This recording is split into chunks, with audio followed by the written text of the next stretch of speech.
Hello, good morning students. Online क्लासों में एक बार फिर आपका स्वागत है। और हमारी जो सीरीज चल रही थी पॉलिटी की, उस पॉलिटी की सीरीज में हम लोग प्रधानमंत्री और उसका मंत्री परिषद पढ़ रहे थे। तो अभी तक आपने जो पढ़ा है उसमें ये पढ़ लिया पिछली क्लास में कि राष्ट्रपति के द्वारा प्रधानमंत्री की नियुक्ति होगी, क्योंकि डायरेक्ट कहा गया कि राष्ट्रपति भारत में राष्ट्राध्यक्ष होगा, राज्य अध्यक्ष होगा, लेकिन वह शासनाध्यक्ष नहीं होगा।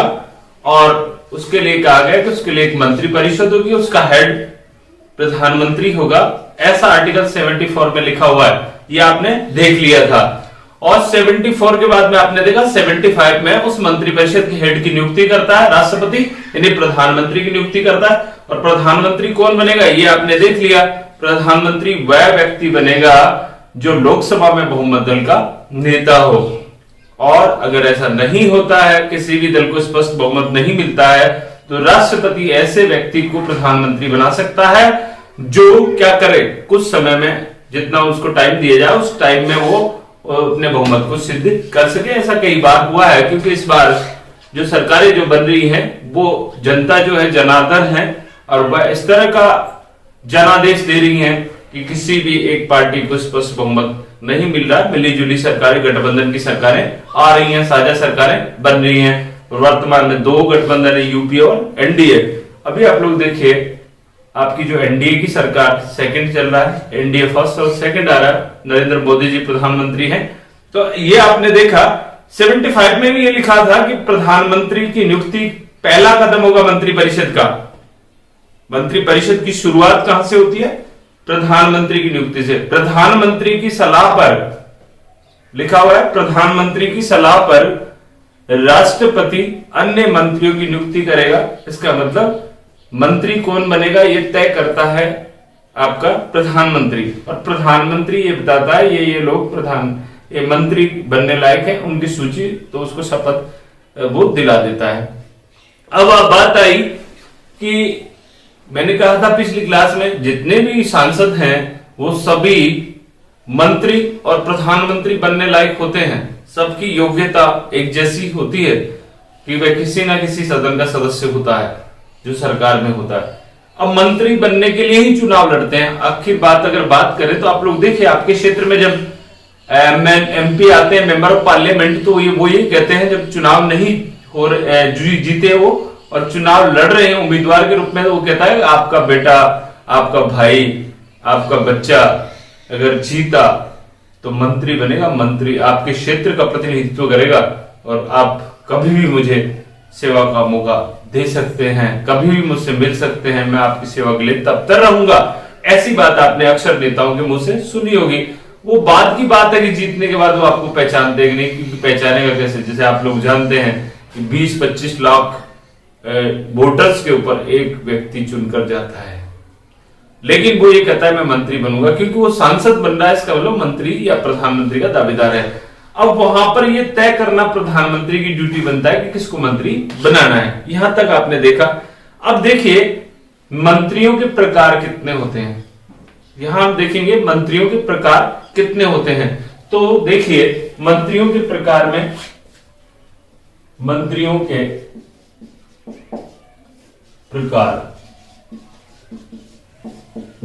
प्रकार सामान्यतः 3 प्रकार के मंत्री होते हैं। 3 प्रकार के मंत्री।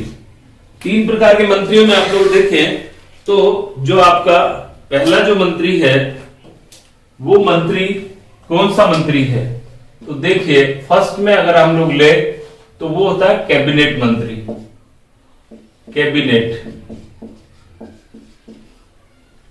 कैबिनेट मंत्री, ठीक है। और कैबिनेट मंत्री के नीचे आता है आपका दूसरा राज्य मंत्री, और राज्य मंत्री के बाद में आता है उप मंत्री। उप राज्य मंत्री भी कह सकते हैं, उप मंत्री भी कह सकते हैं। तो इस तरह से 3 तरह के मंत्री होते हैं।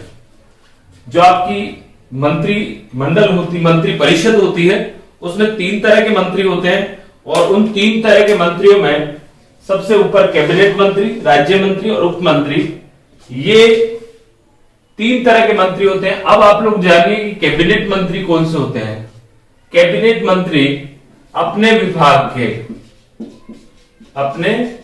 विभाग के स्वतंत्र प्रभारी होते हैं, ठीक है। और ये जो कैबिनेट मंत्री होती है, ये ही क्या होती है, कैबिनेट मंत्री ही सही मायने में सरकार होती है, यानी उच्च स्तर के मंत्री होते हैं, उच्च स्तरीय मंत्री।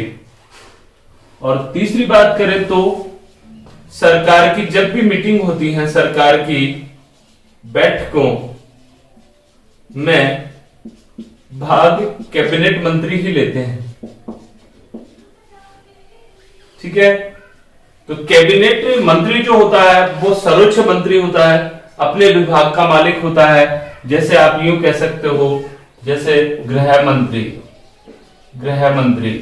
जैसे विदेश मंत्री, जैसे रक्षा मंत्री, जैसे आजकल जो आपका MHRD था, मानव संसाधन मंत्रालय, उसको शिक्षा मंत्रालय बना दिया गया, तो शिक्षा मंत्री भी कह सकते हो आजकल। पहले शिक्षा मंत्री नहीं हुआ करते थे, आजकल केंद्रीय शिक्षा मंत्री होने लगा। इनके आगे लगता है केंद्रीय गृह मंत्री, केंद्रीय विदेश मंत्री, केंद्रीय रक्षा मंत्री और केंद्रीय शिक्षा मंत्री। इस तरह के डिपार्टमेंट जो हैं उनके विभाग, यानी पूरे देश का जो गृह विभाग है वो गृह मंत्री के अधीन होगा। तो ये उच्च स्तरीय मंत्री होते हैं और ये एक तरह से आप लोग कहें तो वरिष्ठ होते हैं और उनका कैडर लगभग प्रधानमंत्री के बराबर होता है। सभी लोग प्रधानमंत्री नहीं बनते, इसलिए वह अपने समकक्ष लोगों को कैबिनेट स्तर का मंत्री बनाते हैं और वो कैबिनेट स्तर के मंत्री ही, आप लोग देखो कई बार आपने सुना होगा कि अभी मंत्रिमंडल की बैठक होगी तब जाके निर्णय लिया जाएगा। जैसे आप लोगों किसी मंत्री को घेर लेती है जनता, वो कहीं भी जाते आते हैं, तो उस मुद्दे के ऊपर कि क्या होने वाला आगे, तो बोले हम कैबिनेट की जो मीटिंग होगी उसमें तय करेंगे, प्रधानमंत्री जी मिलकर तय करेंगे। तो कैबिनेट ही क्या होती है, मीटिंग होती है और कैबिनेट ही जो उच्च स्तर के मंत्री है वही उस मंत्रालय में भाग लेते हैं, उस मीटिंग में भाग लेते हैं और सही मायने में नीति निर्माण जो करते हैं, निर्णय प्रक्रिया जो है वो किसकी होती है, कैबिनेट मंत्रालय की होती है। निर्णय प्रक्रिया सही मायने में जो सरकार है वो कौन है, कैबिनेट। तो फिर दूसरा मंत्री कौन सा हुआ, दूसरा मंत्री जो है वो ये है राज्य मंत्री। राज्य मंत्री क्या होता है, कैबिनेट मंत्री के नीचे जो दूसरे दर्जे के मंत्री होते हैं, दूसरे दर्जे के, ये पहले दर्जे के मंत्री कह सकते हैं आप लोग, पहला दर्जा, पहले दर्जे के, जैसे ये फर्स्ट हो गया, इनको बहुत पावर होता है, ये दूसरे दर्जे के मंत्री हैं और इनका जो गठन किया गया है वो ऊपर वाला जो मंत्री है कैबिनेट की सहायता के लिए किया गया है। सहायता, कई बार स्थितियां ये बनती हैं कि इनको स्वतंत्र प्रभार भी दे दिया जाता है, स्वतंत्र प्रभार भी दे दिया जाता है, स्वतंत्र प्रभार मंत्री भी बना दिया जाता है। जैसे कई बार कोई विभाग खाली है तो वो जो विभागों का आवंटन होता है, पोर्टफोलियो जिसको बोले आप, पोर्टफोलियो के अंतर्गत आवंटन जो होता है, एलोकेशन जो होता है, उसमें प्रधानमंत्री कुछ विभाग अपने पास रख लेते हैं और कई बार राज्य स्तरीय मंत्री को भी क्या दे देते हैं, प्रभार दे देते हैं, उसको भी स्वतंत्र मंत्रालय दे सकते हैं। और ये कभी भी क्या नहीं होते, मंत्रिमंडल की बैठक में भाग नहीं लेते, ठीक है। केवल ये जो स्वतंत्र प्रभार के जो मंत्री होते हैं वो भाग ले सकते हैं।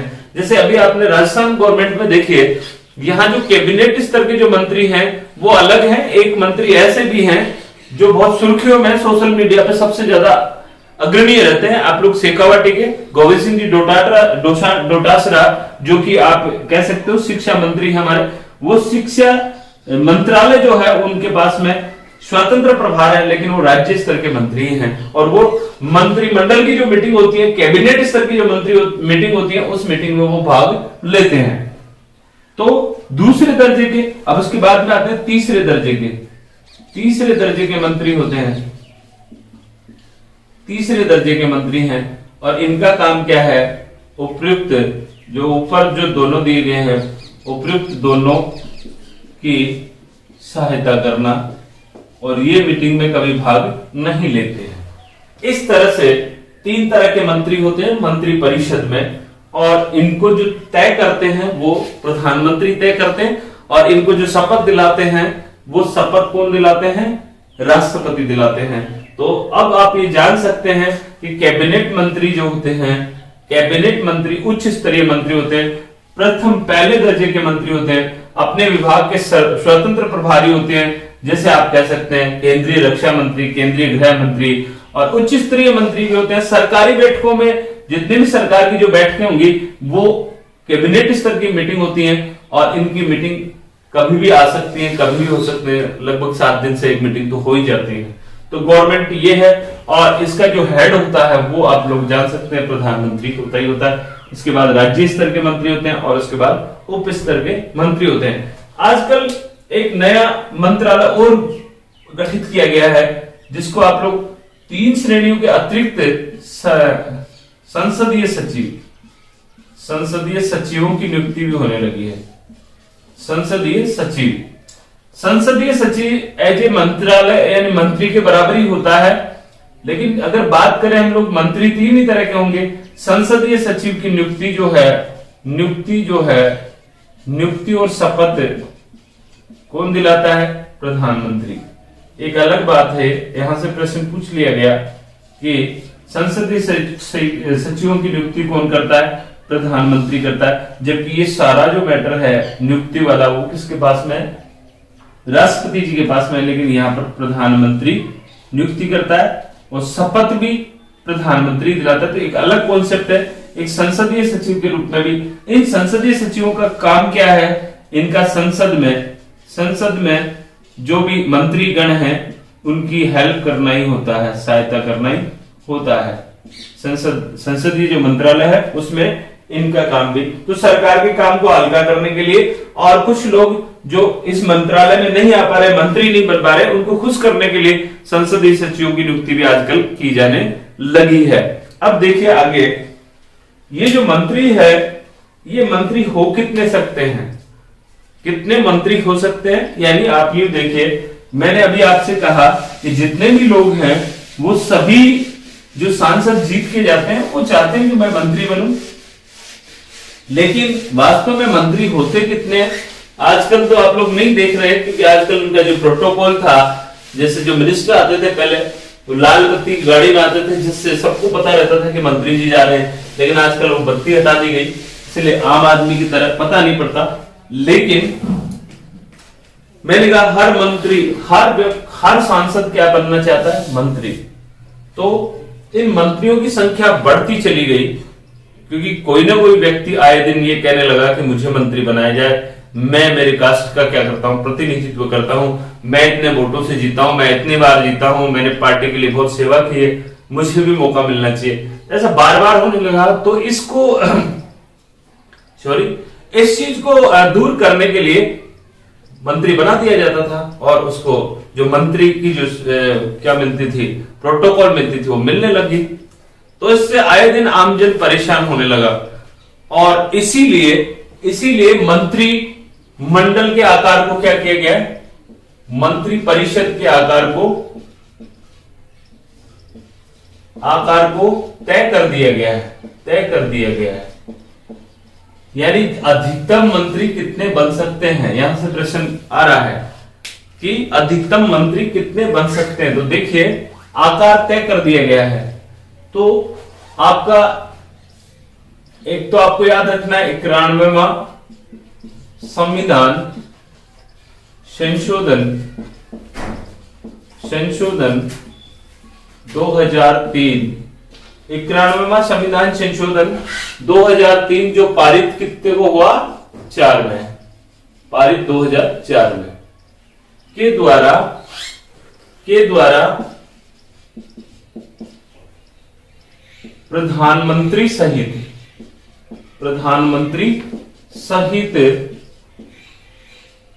मंत्री परिषद के सदस्यों, मंत्री परिषद के कुल सदस्यों कुल सदस्य या कुल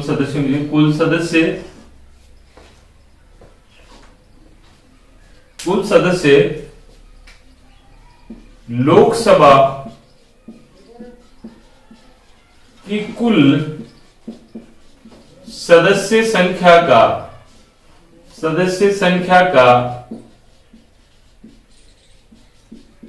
15% से अधिक नहीं होगा, यह आपको ध्यान रखना है।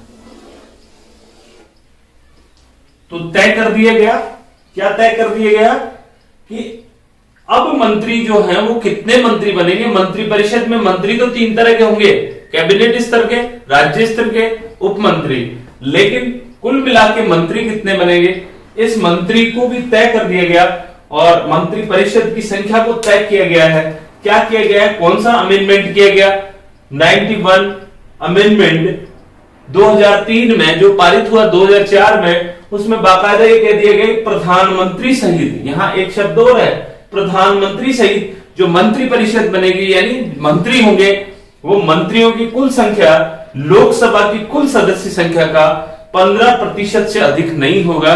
तो ये आपको ध्यान में रखना है कि अब जो मंत्री बनेंगे वो मंत्री कितने बनेंगे, 15% से ज्यादा नहीं बनेंगे। किसका, लोकसभा का, लोकसभा की कुल सदस्य संख्या।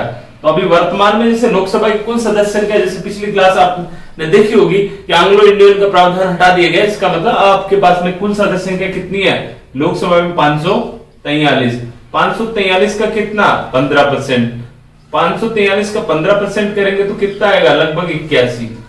तो लगभग 81 लोग क्या बन सकते हैं, मंत्री बन सकते हैं अधिकतम, यानी एक प्रधानमंत्री और 80 मंत्री और बनाए जा सकते हैं। लगभग 78 के आसपास अब चल रहा है केंद्रीय मंत्रालय। ऐसा ही प्रावधान बिल्कुल आपकी राज्य गवर्नमेंट जो है, राज्य सरकारें जो है, वहां भी कर दिया गया। वहां पर एक कितनी सी लाइन बदलती है इसी संशोधन के द्वारा कि जैसे राज्यों की बात करेंगे, यहां राज्यों की बात करेंगे तो मुख्यमंत्री सहित मंत्री परिषद की कुल सदस्य संख्या, यहां पर लोकसभा नहीं है, कौन है राज्यों में क्या है, विधानसभा की कुल सदस्य संख्या का 15% से अधिक नहीं होगा। तो अब आपसे प्रश्न यहां से पूछा जा सकता है, राजस्थान में वर्तमान में अधिकतम मंत्री कितने हो सकते हैं, तो मुख्यमंत्री सहित, तो आप लोग राजस्थान की विधानसभा की सदस्य संख्या कितनी है, 200 × 15/100 यानी 15%। 200 का 15% कितना होगा, 15 दूनी 30, यानी 30 अधिकतम मंत्री बन सकते हैं। ये कॉन्सेप्ट आपको ध्यान में रखना है। तो प्रश्न किसी भी तरह से पूछा जा सकता है कि केंद्र सरकार में अधिकतम मंत्री बन सकते हैं, तो यहां पर 81 दे दिया, आपको 70 दे दिया, 78 दे दिया, 90 दे दिया, या अधिकतम सीमा नहीं है, या किस संशोधन के द्वारा ऐसा किया गया है। तो आप शायद इस कॉन्सेप्ट को आप ध्यान में रखेंगे कि लोकसभा की कुल सदस्य संख्या का 15% से अधिक केंद्र में, और राज्य में जब हम राज्य सरकार पढ़ेंगे वहां पे बात करने वाले हैं, लेकिन आप जब कॉन्सेप्ट आई गया हम लोग बात करें विधानसभा की कुल सदस्य संख्या राज्यों में, तो 15% से अधिक नहीं होगा। ये आपको समझ में आ गया होगा। आगे चलते हैं हम लोग। आगे हम बात करें कि जो मंत्री हैं इनको मंत्री को शपथ कौन दिलाता है, तो शपथ मंत्री को कौन दिलाएगा, राष्ट्रपति। अब बात करेंगे किस बात की शपथ लेते हैं, शपथ किस बात की लेते हैं, शपथ किस बात की लेते हैं। तो देखिए 2 तरह की शपथ लेते हैं, 2 तरह की शपथ लेते हैं। 2 तरह की शपथ में कौन सी शपथ आएगी, एक पद की और एक गोपनीयता की। जैसे आपने देखा होगा पद और गोपनीयता की शपथ लेते हैं मंत्री। पद और गोपनीयता, पद में तो वो श्रद्धापूर्वक में जो भी मंत्री है वो ये कहता है कि मैं संविधान की पालना करूंगा, लोगों के कल्याण की बात करूंगा, नियम के विरुद्ध कोई काम नहीं करूंगा, तो ये तो पद की बात करी गई है। गोपनीयता की बात क्या होती है यहाँ पर, क्योंकि आप लोग कौन बन रहे, मंत्री हैं आप, गवर्नमेंट है, स्टेट है आप देश हैं, आप ही तो देश हैं, क्योंकि राज्य कभी बोलता थोड़ी है मैं हूं, हमारा प्रधानमंत्री, हमारी मंत्री परिषद ही क्या है, हमारा राज्य है, हमारा देश है। तो आप देश हैं, मंत्री हैं, आप देश की गवर्नमेंट हैं, तो आपके मंत्री परिषद में, आपके मंत्रालय में, आपके देश में क्या हो रहा है, इस बात को आप इंटरनल रखेंगे, बाहर शेयर नहीं करेंगे, जिससे देश की एकता और अखंडता को नुकसान हो सके या देश की गोपनीयता भंग हो सके। जैसे कई बार आप लोग देखिए, मंत्री परिषद या मंत्रिमंडल की जब मीटिंग होती है, मंत्री परिषद की तो होती ही नहीं है, हम लोग अभी पढ़ेंगे मंत्रिमंडल और मंत्री परिषद में अंतर क्या होता है, उस समय इसको विस्तार रूप से पढ़ेंगे। तो जब मान लीजिए मंत्रिमंडल की बैठक हो रही है, उसके बाद बाहर जैसे पत्रकारों की खूब भीड़ लगी होती है, आपने देखा होगा, आप टीवी चैनलों पे देखते हैं कि अभी बहुत, जैसे किसी भी मैटर के लेकर कोई बात हो रही है, जैसे नोटबंदी को लेकर कोई मीटिंग हुई, उस मीटिंग में कोई बाहर आके कोई मंत्री ये थोड़ी कह सकता है, या कोई मंत्री ने कभी अपने रिश्तेदारों को फोन करके ये नहीं कहा कि हम लोग नोटबंदी करने वाले हैं, क्योंकि ये चीज गोपनीय है। तो गोपनीयता की शपथ ली जाती है और बाहर निकलकर अधिकृत जो बात की जाती है वो प्रधानमंत्री या उनके द्वारा अधिकृत व्यक्ति ही सोशल मीडिया पर या जो आपका पत्रकार है, मीडिया है, उसको जानकारी देता है कि आज हमारे यहाँ मीटिंग में ये बात हुई। जैसे आप देखिए यहाँ, जैसे जब भी आप लोग शेखावाटी में मंत्री जी आते हैं रीट को लेकर, जहां कहीं भी मिलते हैं मंत्री जी, तो युवा जो लोग हैं, बेरोजगार जो लोग हैं, उनको घेर लेते हैं कि आपका मंत्री जी रीट को लेकर क्या है, कब आ रही है, कौन कितनी परीक्षाएं होंगी, कितने पेपर होंगे, कब हो रहे हैं, क्या सिलेबस है। तो मंत्री जी ये बात कह देते हैं, अभी हम उच्च स्तरीय एक मीटिंग बिठा रहे हैं, उसके बाद में मुख्यमंत्री जी तय करेंगे, मुख्यमंत्री जी तय करेंगे, यानी सही मायने में अगर बात करें तो मंत्री जी भी गोपनीयता रखते हुए हैं। तो यहां पद और गोपनीयता की शपथ ली जाती है। इसके बाद आगे देखिए, जो है आपकी जो मंत्री परिषद है वो सामूहिक रूप से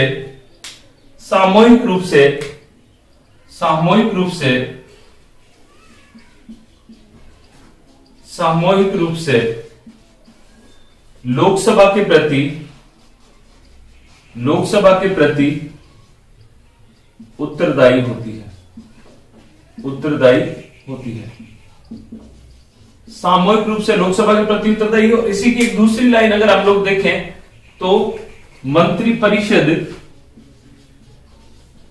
परिषद या मंत्री राष्ट्रपति के प्रसाद पर्यंत बनी रहती है। ये बात भी है। देखिए दो बात आई इसमें, एक तो सामूहिक रूप से लोकसभा के प्रति उत्तरदायी होती है। सामूहिक रूप से लोकसभा के प्रति उत्तरदायी होने का मतलब तो क्या है यहाँ, कि जो आपकी लोकसभा, आपकी जो मंत्री परिषद है, आपका जो सरकार है, वो लोकसभा में जब तक उसका बहुमत रहता है तब तक वो सरकार बनी रहती है। लोकसभा में उसका बहुमत नहीं होता तो समय से पहले भी सरकार गिर सकती है, यानी मंत्री परिषद को इस्तीफा देना पड़ता है। और सामूहिक रूप से का मतलब यहाँ यही है कि एक टीम के रूप में काम करती है, और एक मंत्री गलत है इसका मतलब क्या हो सकता है कि पूरी सरकार ही गलत होगी। सामूहिक उत्तरदायित्व में ये बात आएगी, सामूहिक उत्तरदायित्व। एक बात और ले सकते हैं इसमें, सामूहिक उत्तरदायित्व पर काम करती है, सामूहिक उत्तरदायित्व, या कह सकते हो सामूहिक सिद्धांत पर काम करती है। संसदीय व्यवस्था है, और संसदीय व्यवस्था में जो सरकार है उसमें राष्ट्राध्यक्ष या राज्याध्यक्ष तो राष्ट्रपति होगा, लेकिन शासनाध्यक्ष प्रधानमंत्री होगा, और वो जो काम करने के लिए मंत्री परिषद होगी, और वो सामूहिक रूप से सामूहिक सिद्धांत पर काम करती है। और सामूहिक सिद्धांत क्या कहता है, सामूहिक सिद्धांत ये कहता है कि मंत्री परिषद में जितने भी निर्णय होंगे उसमें जो भी मंत्री बैठा है वो उसकी सहमति होगी। सामूहिक उत्तरदायित्व का मतलब उसकी सहमति होगी। अगर वह उसके विचारों से सहमत भी नहीं है, जैसे मान लीजिए सहमत भी नहीं का मतलब क्या है, जैसे अभी कोई बात चल रही है और उसके ऊपर नीति निर्माण करना है, और गवर्नमेंट के जितने भी मंत्री मंडल में जो मंत्री हैं वो बैठे हैं और उन्हें लगता है कि ये बात सही नहीं है, लेकिन वो उसका विरोध नहीं करेंगे क्योंकि सरकार का निर्णय है, इसीलिए वो मंत्रिमंडल के सदस्य हैं। और मंत्री में सामूहिक उत्तरदायित्व की बात हो रही है, सामूहिक सिद्धांत पर काम करते हैं, इसीलिए कहा गया है कि जो आपका जो संसदीय मंत्रालय या संसदीय जो शासन प्रणाली है उसमें जो मंत्री परिषद होता है या सरकार जो होती है वो एक जहाज के रूप में है। किसके रूप में है? जहाज के रूप में है। जहाज के रूप में है, समुद्र में चलती हुई जहाज के रूप में है, जो साथ साथ तैरते हैं और साथ साथ ही डूबते हैं। साथ साथ तैरते हैं और साथ साथ डूबते हैं, यानी एक मंत्री की गलती से सरकार गिर सकती है और एक मंत्री के द्वारा किए गए कार्य से सरकार की प्रशंसा भी हो सकती है, ऐसा भी देखा गया है। तो मंत्री की सहमति नहीं है, उसके बाद अगर वो उसका विरोध करता है, उस प्रस्ताव का विरोध करता है, इसका मतलब वह उसके खिलाफ है और उसे अपना त्यागपत्र देना होगा। ऐसा 1953 में ऐसा हुआ है। कई बार होता है कि जैसे 1953 में जो सरकार, जो मंत्रालय में जो मंत्री थे, उन मंत्री ने क्या किया था कि हिंदू कोड बिल के विरोध में डॉक्टर बी.आर. अम्बेडकर जी ने उसका विरोध किया तो सरकार का विरोध हो गया। एक तरह से मंत्रिमंडल में उन्होंने विरोध किया उस विधेयक का, हिंदू कोड बिल का विरोध किया और उन्होंने अपने पद से इस्तीफा दे दिया। ऐसा ये माना जाता है, अविश्वास माना जाता है कि आप सरकार में अविश्वास कर रहे हो, अविश्वास प्रस्ताव कर सकते हो सामूहिक उत्तरदायित्व के सिद्धांत पर। इसीलिए आप लोग कई बार देखिए, आपके पास में जब आपके जो मंत्री वगैरह या सांसद वगैरह जब आते हैं, उनकी गवर्नमेंट होती है, तो उनका अगर आप लोग बात करें तो वो लोग जिन मुद्दों पे विपक्ष में होते हैं उस समय वो सरकार को घेरते हैं, लेकिन उसके बाद में उसके बारे में कुछ नहीं बोलते, चुप्पी साध लेते हैं। इसके पीछे कारण क्या है? क्योंकि सामूहिक उत्तरदायित्व है और वो सरकार के खिलाफ नहीं बोल सकते। एक बात करेंगे, प्रसाद पर्यंत, एक बच्चे ने पूछा था कि प्रसाद पर्यंत क्या होता है। तो देखिए, मंत्रिपरिषद राष्ट्रपति के प्रसाद पर्यंत का मतलब यह है कि राष्ट्रपति चाहे तो मंत्री को समय से पहले इस्तीफा मांग सकता है, यानी ये राष्ट्रपति के प्रसाद पर्यंत की बात, यानी राष्ट्रपति जब तक चाहेगा मंत्रिपरिषद भी बनी रहेगी।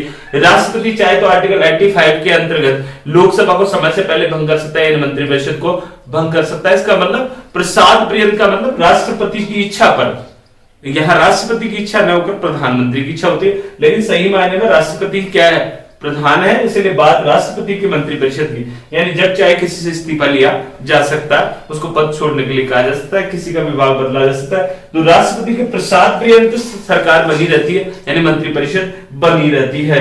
तो यहाँ प्रसाद पर्यंत का मतलब यह है कि जब तक राष्ट्रपति चाहेगा वो मंत्री बना रहेगा और मंत्रिपरिषद बनी रहेगी। राष्ट्रपति अगर नहीं चाहता है तो सरकार समय से पहले भी गिर सकती है। यहाँ पर एक कॉन्सेप्ट है कि राष्ट्रपति स्वयं नहीं करता, कौन करता है? प्रधानमंत्री उसको निर्णय देता है कि इस मंत्री को हटा दिया जाए, तो उससे इस्तीफा मांग लिया जाता है। ऐसी प्रसाद पर्यंत के अंतर्गत आती है।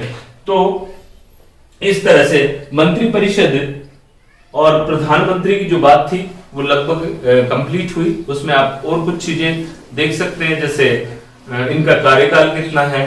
तो मंत्रिपरिषद का जो कार्यकाल होता है लोकसभा के साथ ही चलता है। सही मायने में अगर देखें, या ये कहेंगे जब तक लोकसभा में उनका बहुमत रहता है, उनका टेन्योवर चलता रहता है, यानी 5 वर्ष तक वो सरकार चलती रहती है। और जैसे ही मंत्रिपरिषद का विश्वास नहीं है तो शायद कितने दिन में, 13 दिन में भी सरकार गिर सकती है। तो इस तरह से ये मंत्रिपरिषद था। इसके अलावा प्रधानमंत्री की भूमिका की बात करें तो प्रधानमंत्री विश्व के तमाम जितने भी शासनाध्यक्ष हैं, भारत का प्रधानमंत्री उनमें सबसे ताकतवर प्रधानमंत्रियों की श्रेणी में आती है। और प्रधानमंत्री और राष्ट्रपति मंत्रिपरिषद के बीच में कड़ी का काम करता है। आर्टिकल 78 में भी ये बात करी गई है। आर्टिकल 78 एक बहुत महत्वपूर्ण आर्टिकल है जिसमें प्रधानमंत्री के कर्तव्य और दायित्वों की बात करी गई है। कर्तव्य और दायित्वों की बात करी गई है। कर्तव्य और दायित्वों में ये कहा गया कि प्रधानमंत्री का ये दायित्व होगा कि प्रशासनिक और विधायी संबंधी जितने भी काम वह कर रहा है, मंत्रिपरिषद में जितने भी काम जो कर रहा है, उसके बारे में वह राष्ट्रपति जी से मिलेगा और उसकी सूचना उनको देगा। इसको ध्यान रखना है। आर्टिकल आपको 78 को पूछा जा सकता है कि प्रधानमंत्री के कर्तव्य को कहां फिक्स किया गया है। 78 में कहा गया कि उसके ये कर्तव्य होंगे जब भी वो विदेश यात्रा पर जाएंगे, उसके बाद प्रधानमंत्री आएंगे, उसके बाद आकर वो राष्ट्रपति से मुलाकात करेंगे और बताएंगे कि वहां क्या हुआ है, विदेशी दौरे में क्या हुआ है। इस तरह से ये इसका दायित्व बनता है, क्या हो रहा है, देश की गतिविधियां किस तरह से चल रही हैं, लॉ एंड ऑर्डर क्या चल रहा है इसके बारे में सूचना मांग सकते हैं, और राष्ट्रपति मांग भी सकते हैं, और प्रधानमंत्री का दायित्व बनता है उसको देना भी पड़ता है। इसके अलावा लोकसभा का कार्यकाल भंग समय से पहले प्रधानमंत्री के अनुसार पे किया जा सकता है। इसके अलावा जैसे संसद का सत्र कब आहूत होगा, कब उसकी समाप्ति होगी, ऐसा हमने पढ़ा राष्ट्रपति, लेकिन इसके पीछे कौन है? मंत्रिपरिषद, और उसका हेड कौन है? प्रधानमंत्री। तो कब सत्र बुलाया जाए, कब उसको समाप्त किया जाए, कब उसको भंग किया जाए, ये भी प्रधानमंत्री की शक्तियों में आता है, ये प्रधानमंत्री तय करता है।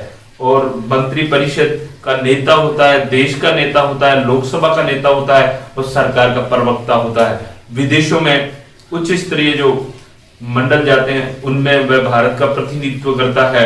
जो भी सम्मेलन होते हैं, जो भी अंतर्राष्ट्रीय संगठन होते हैं, वहां भारत का प्रतिनिधित्व वह करता है, अंतर्राष्ट्रीय मंचों पर संबोधन करता है, जैसे यूएनओ वगैरह में। इसके अलावा और अगर बात करें आप लोग, तो प्रधानमंत्री, वही बात जो हमने स्टार्ट की थी क्या, कि आसमान में चमकता हुआ एक चंद्रमा है जिसके चारों ओर तारे टिमकना है, यानी अंतरिक्ष में जो तारे हैं यानी मंत्रिपरिषद है, और उसके बीच में चंद्रमा है। तो देश की धुरी है एक तरह से प्रधानमंत्री। और बात करें तो नीति आयोग का अध्यक्ष होता है। इसके अलावा अगर और बात करें आप लोग, तो प्रधानमंत्री से ही शासन व्यवस्था को देखा जा सकता है, उसके केडर से ही, उसके दायित्वों से ही ये समझा जा सकता है कि देश किस ओर जा रहा है। और समय समय पर जब भी राष्ट्रीय पर्व होते हैं, राष्ट्रीय महत्व के दिवस होते हैं, और कोई विशेष मुद्दा होता है, उस समय दूरदर्शन और रेडियो पर मीडिया के समक्ष आकर देश को क्या करता है, संबोधन करता है। जैसे कोरोना काल में आपने देखा होगा, मोदी जी जब भी आते थे तो 1 महीने या 15 दिन और आपका लॉकडाउन बढ़ा देते थे।